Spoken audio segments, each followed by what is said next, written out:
Presiden Joko Widodo menyebut mengetahui semua isi dalamnya partai politik, bahkan arah langkah dan data parpol dari informasi intelijen.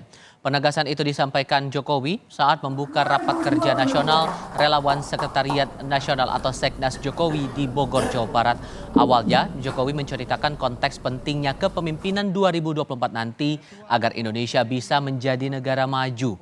Jokowi juga bilang punya informasi lengkap berupa angka, data, dan survei dari laporan intelijen. Assalamualaikum warahmatullahi wabarakatuh. Yang kami hormati. Tapi memang kepemimpinan itu sangat menentukan.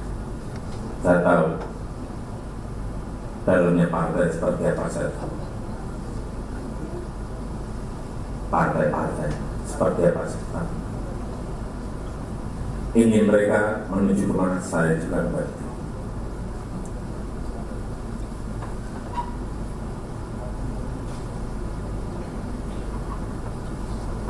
Informasi yang saya terima komplit dari intelijen saya ada, B, dari intelijen di Polri ada, B, dari intelijen di TNI saya punya, KIS, dan informasi-informasi di luar itu. Angka, data, survei, semuanya ada. Saya pegang semua, dan itu hanya miliknya Presiden.